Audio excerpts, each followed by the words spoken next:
आज नीति आयोग की governing council की बैठक चल रही है। इसकी अध्यक्षता प्रधानमंत्री नरेंद्र मोदी कर रहे हैं। इस बैठक को पीएम मोदी ने वीडियो कॉन्फ्रेंसिंग के जरिए संबोधित भी किया और कहा कि साथ मिलकर काम करना ही प्रगति का आधार है। इस दौरान पीएम ने ईज ऑफ लिविंग और ईज ऑफ डूइंग बिजनेस के महत्व पर बात की। नमस्कार। देश की प्रगति का आधार है कि केंद्र और राज्य साथ मिलकर के कार्य और निश्चित दिशा में आगे बढ़े। साथियों, इस वर्ष के बजट पर जिस तरह का एक पॉजिटिव रिस्पांस आया है, चारों तरफ से एक नई आशा का वातावरण पैदा हुआ है, उसने जता दिया है कि मूड ऑफ द नेशन क्या है। देश मन बना चुका है, देश तेजी से आगे बढ़ना चाहता है, देश अब समय नहीं गंवाना चाहता है और कुल मिलाकर के देश के मन को बनाने में देश का युवा मन बहुत बड़ी भूमिका अदा कर रहा है। हमें आधुनिक इंफ्रास्ट्रक्चर का निर्माण करना होगा, इनोवेशन को बढ़ावा देना होगा, टेक्नोलॉजी का ज्यादा से ज्यादा प्रयोग करना होगा, शिक्षा कौशल के बेहतर अवसर उन्हें देने होंगे। साथियों, हमें अपने बिजनेस को, एमएसएमईज को, स्टार्टअप्स को और मजबूत करने की जरूरत है। साथियों, कृषि अपार क्षमताओं से भरी है, लेकिन फिर भी कुछ सच्चाइयां हमें स्वीकार करनी होगी। हम कृषि प्रधान देश कहे जाएं, उसके बावजूद भी आज करीब 65-70 हजार करोड़ रुपए का खाद्य तेल हम बाहर से लाते हैं। ये हम बंद कर सकते हैं। हमारे किसानों के खाते में पैसा जा सकता है। ये पैसों का हकदार हमारा किसान है, लेकिन इसके लिए हमारी योजनाएं उस प्रकार से हमें बनानी होगी। हमने पिछले दिनों दालों में प्रयोग किया, उसमें सफलता मिली।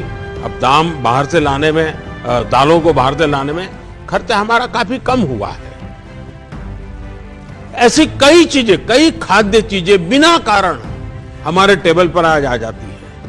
हमारे देश के किसानों को ऐसी चीजों को उत्पादन में कोई मुश्किल नहीं है, थोड़ा गाइड करने की जरूरत है।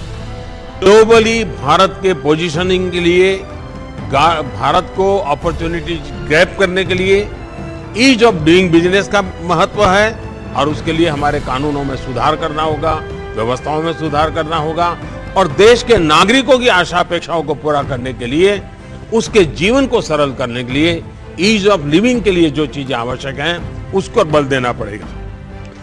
और हम सब मिलकर के, केंद्र और राज्य, हम एक देश के रूप में एक ही दिशा में जितनी शक्ति लगा सकते हैं, लगी शक्ति लगा करके विश्व में एक अभूतपूर्व अवसर भारत के लिए पैदा हुआ है।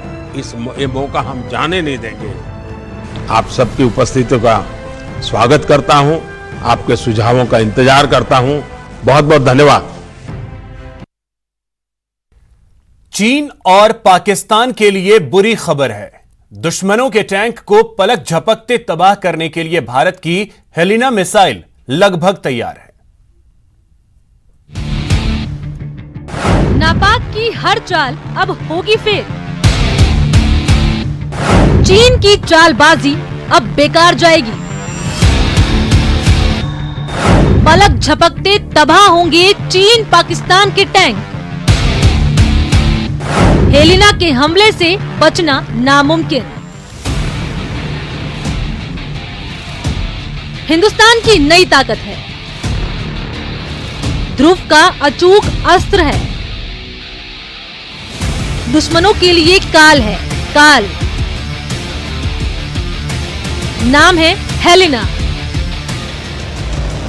जी हां, पोखरण में भारत ने 4 हेलिना एंटी टैंक मिसाइल को एडवांस्ड लाइट हेलीकॉप्टर ध्रुव से सफलतापूर्वक लॉन्च किया है। 3 दिन से पोखरण में एयरफोर्स और डीआरडीओ की टीम इसके परीक्षण की तैयारियों में जुटी थी।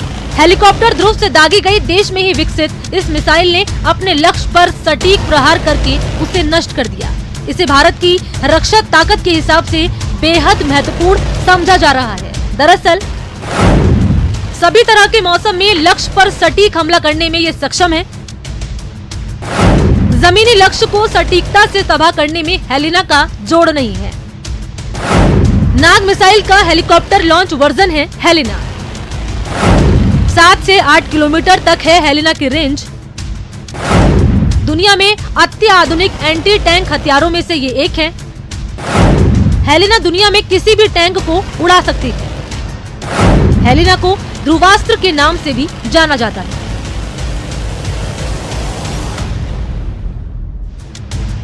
नागपीढ़ी की इस मिसाइल को हेलीकॉप्टर से दागे जाने के चलते इसे हेलिना नाम दिया गया है। हेलिना मिसाइल को जल्द ही एयरफोर्स को सौंप दिया जाएगा।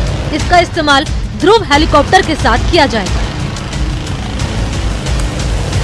पोखरण से न्यूज़ 18 राजस्थान के लिए सिकंदर शेख की रिपोर्ट। फिलहाल इतना ही। नमस्कार।